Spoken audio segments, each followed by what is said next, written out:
शरद पवारांच्या सांगता सभेच्या ठिकाणी पोस्टरबाजी करण्यात आली आहे। पोस्टर्सच्या माध्यमातून अजित पवार यांच्यावर निशाणा साधण्यात आला आहे। पोस्टरवरती शरद पवार यांचे फोटो वापरून अजित पवारांना लक्ष्य करणारे मजकूर लिहिण्यात आलेला आहे आणि याचाच आढावा घेतला आमचे प्रतिनिधी ज्ञानेश्वर चौतमल यांनी। बघूयात। सुप्रिया सुळेंच्या प्रचाराची आज सांगता होणार आहे आणि प्रचाराच्या सभेच्या ठिकाणी लक्ष वेधून घेतील अशा पद्धतीचे पोस्टर्स लावण्यात आलेले आहेत। आपण बघतोय की या सभा मंडपामध्ये वेगवेगळे पोस्टर्स आहेत ज्यावरती शरद पवारांचे फोटो वापरून जो संदेश देण्याचं काम पक्षाच्या वतीनं केलं जाणार आहे ते आपल्याला पाहायला मिळते। हे पहिलं पोस्टर आहे आणि अशा पद्धतीचे वेगवेगळे पोस्टर्स आपल्याला या सभा ठिकाणी पाहायला मिळतात ज्यात तूफा है, आंधी है, नाम शरद पवार है अशा पद्धतीचा मजकूर लिहिलेला आहे। तर दुसरीकडे जे आपण पवार परिवारातले जे सदस्य आहेत, युगेंद्र असतील, रोहित असतील, सुप्रिया सुळे असतील किंवा शरद पवार असतील यांचा एकत्रित फोटो वापरून शरद पवार यांचं अस्तित्व संपवू पाहणाऱ्या, घर फोडणाऱ्या भाजपला बारामतीकर साथ देणार की लात मारणार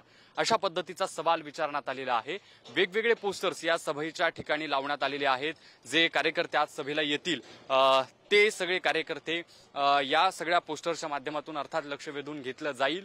या पोस्टर्सच्या माध्यमातून अजित पवारांना एक इशारा देण्याचं काम केलं जातंय। लय भारी लोकांना सरळ करण्याची माझ्यात ताकद आहे अशा पद्धतीचा मजकूर शरद पवारांचा फोटो वापरून या ठिकाणी लावण्यात आलेला आहे। तर इतकंच नाही, वेगवेगळे मजकूर आणि फोटो जे आहेत ते या ठिकाणी सभेच्या आपल्याला पाहायला मिळतात ज्यामध्ये बाप तो बाप रहेगा अशा आशयाचा मजकूर लिहिलेला हा पोस्टर या ठिकाणी लक्ष वेधून घेतो आहे। आणि एक प्रकारे अजित पवारांना किंवा अजित पवारांच्या राष्ट्रवादीला कशा पद्धतीने इशारा देण्याचं पोस्टरच्या माध्यमातून काम सुरू आहे ते या ठिकाणी पाहायला मिळत आहे। व्हिडिओ जर्नलिस्ट निखिल करंदीकर समित ज्ञानेश्वर चौतमल, पुढारी न्यूज, बारामती, पुणे।